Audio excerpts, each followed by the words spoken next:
Nous sommes à Copenhague, la capitale du Danemark. C'est avec grand plaisir que nous recevons un artiste qui n'est plus à présenter, mais ça fait toujours plaisir de le rencontrer et puis de savoir un peu plus sur sa vie. David Edson Tairo, voilà.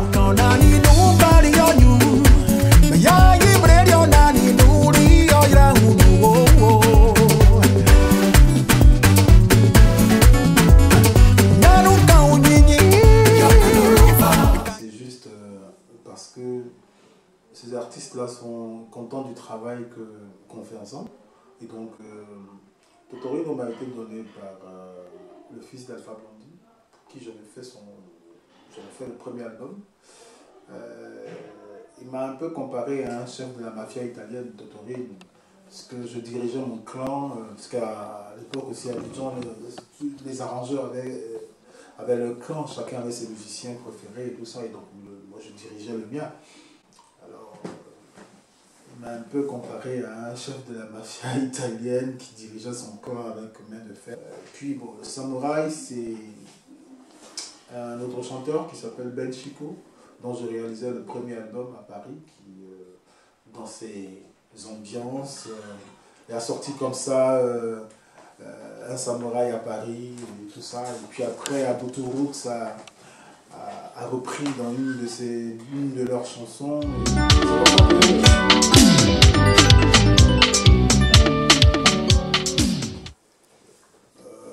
Tu t'adaptes facilement au coupé-décalé, au zouglou et tout ça parce que ton style musical, c'est carrément un style, quelque chose de tout à fait différent. C'est pas le coupé-décalé, c'est pas le zouglou. C'est là toute la difficulté du travail, parce que ne pas être dans le même genre, ne pas évoluer dans le même genre musical que ceux qu'on arrange, me facilite beaucoup plus la tâche, parce que quand vous écoutez mes albums, ça c'est moi mon feeling, ce sont moi mes influences que je fais ressortir sur mes propres albums. Maintenant, les autres à qui je donne un concept ou un genre musical, c'est en fonction de leur talent. C'est-à-dire que quand un artiste vient vers moi, je l'écoute, j'essaie d'être un peu copain avec lui pour voir quelles sont ses aspirations, quels sont ses feelings, qu'est-ce qu'il aime, qu'est-ce qu'il n'aime pas. J'essaie de jouer un peu un rôle psychologique, j'essaie de cerner un peu tout ce qu'il fait. Et c'est en fonction de ça que je lui trouve un style musical qui colle à sa personnalité. Ce que tu as produit ces dernières années cartonne. Il y a par exemple cité José. Ouais, ça c'est la dernière année. Ouais. Mais je veux dire, il y en a beaucoup dans le sac. Hein. On peut en savoir un peu plus. Ça fait quoi, plus de 20 ans que je fais des arrangements. On a eu dès le départ Anidier, Demi-Frère. Il y a eu des poussins chocs qui sont devenus Yodé Siro. Il y a eu Espoir 2000, Magic System, Abuto, c'était Yulé, j'en passe, Le Mercenaire. Il y a du monde derrière. Mais tu as touché ça, c'était spécialement. La majorité de ceux que j'ai cités, c'était le zouglou. Après, on a créé le coupé-décalé sur le plan musical, au début des années 2000. Et je n'ai pas fait que ces deux genres musicaux. Il y a des artistes de variété, il y a du rap, il y a un peu de tout que je fais. C'est un peu dû à ma formation au début de ma carrière, parce que j'ai été chanteur dans un orchestre d'interprétation. À l'époque, avant de devenir Woya, on était un orchestre d'accompagnement. On a accompagné toutes les grosses stars de la musique ivoirienne, François Louga, Baïs Pinto, Reine Pélagie, Aïcha Koné, Diane Solo et tout ça à l'époque. Et donc avant que la star ne vienne chanter, nous on avait pour rôle de chauffer la salle. Ok? Oh là là, oh là là,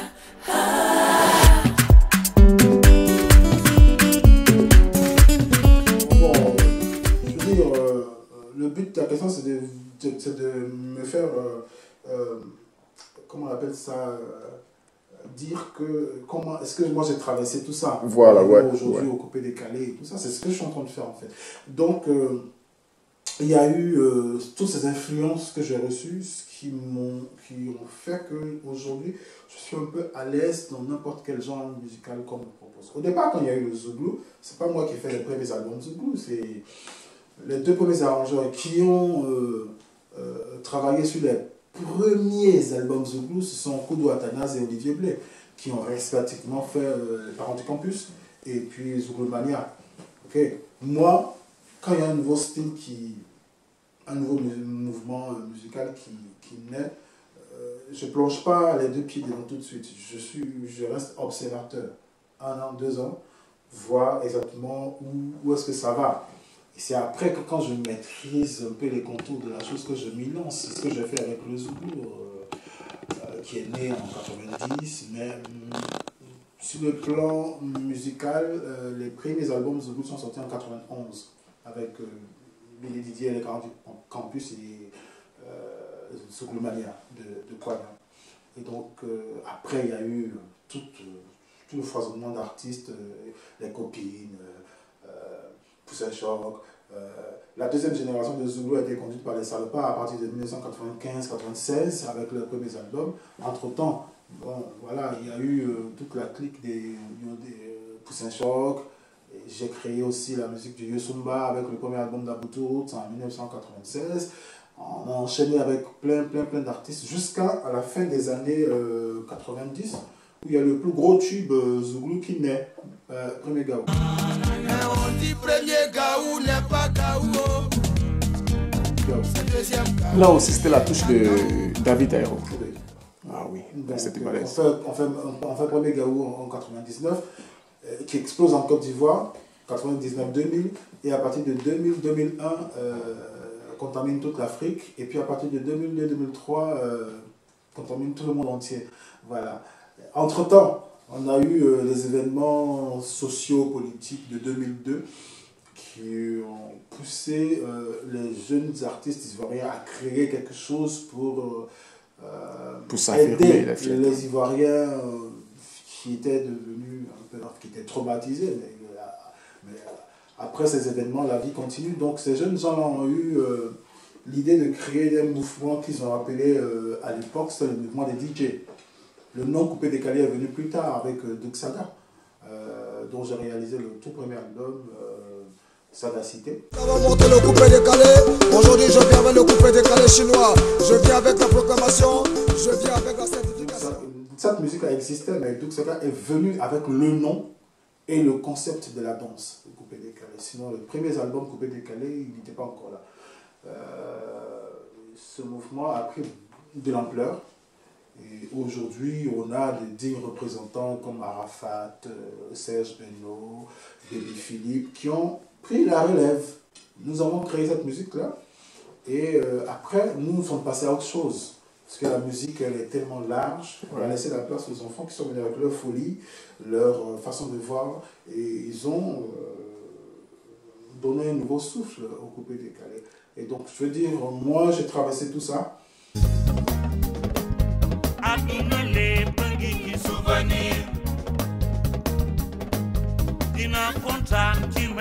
Et toi aussi, beaucoup travaillé avec certains artistes au niveau africain. Youssou par exemple, vous avez réalisé un tube ensemble. Oui, côté Afrobeat, Naija, musique nigériane, tu as aussi touché un peu? Oh oui, bon, je veux dire, moi, comme j'ai dit en début d'interview, que quand il y a un nouveau mouvement, je me mets toujours à l'écart, j'observe. C'est quand je cerne que j'arrive à le faire. Et là, la musique nigériane, au début des années il y a 3, 4, 5 ans, je ne sentais pas trop la chose, donc je regardais. Et puis, quand j'ai commencé à m'intéresser à ça, j'ai fait la chanson My Baby. Ma baby, on s'était promis, ma baby, on s'était promis, fidélité, la joie de vivre. Juste pour tester. Voilà. Et aujourd'hui, c'est une musique qui a pris beaucoup d'ampleur. Très bonne qualité, bien sûr, My Baby. Bien sûr. Et donc, c'est une musique que tous les Africains aiment parce qu'ils s'y retrouvent. Et ça marche, évidemment.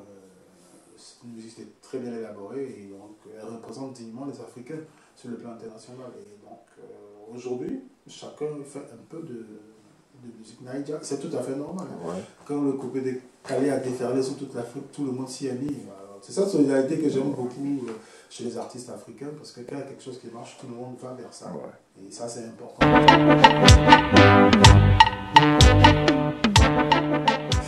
Ouais, c'est vrai que ça fait un bon bout de temps quand même que je traîne ma bosse dans...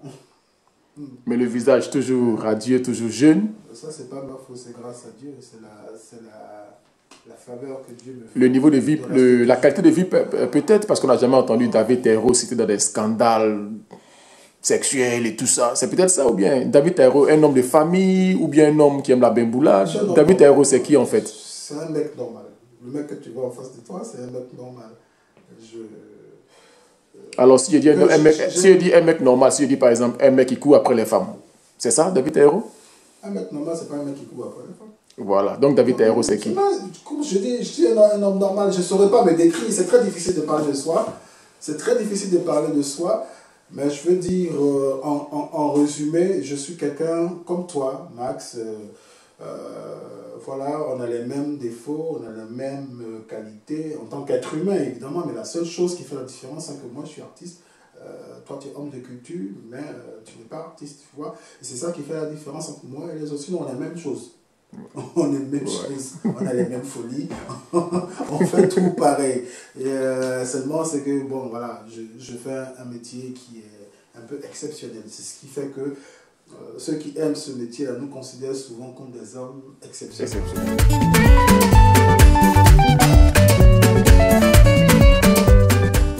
Ils sont nés dedans. Hein. Ouais. On peut rien faire. Ils sont nés dedans, ils ont grandi. David Terreau, combien d'enfants déjà? 4. 4? Ouais. Tous dans le domaine musical, ou bien il y a un qui soit un peu de l'ordinaire? Ils ne sont pas tous dans le domaine musical. En fait, ils sont dans les deux grands, les jumeaux. Il y a un qui est réalisateur vidéo, l'autre est photographe, infographiste, il travaille dans la publicité. Donc, ce sont des garçons qui sont nés dans ça. Et ils ont assisté à la naissance de beaucoup d'artistes. C'est des choses qui ne les influencent pas aujourd'hui. Le Star System, ils sont nés dedans. Et donc, celui qui fait les vidéos, c'est un super chanteur. Son nom est déjà J-Phil. Alors, les autres, on peut les citer? Donc, J-Phil, lui, c'est un super chanteur, mais il n'a pas voulu faire dans la chanson. Il a trouvé sa voix dans la réalisation vidéo. Guy Roland, lui, bon, c'est le type, c'est le plus calme. Il est photographe, infographiste, voilà, il travaille dans la publicité. Les autres sont un peu plus petits. Le troisième, il a 13 ans. Il a 13 ans, lui, il veut faire du football. Bon, voilà. Et puis la toute dernière, elle a eu 7 ans en janvier. Elle s'appelle Iman. C'est la toute dernière.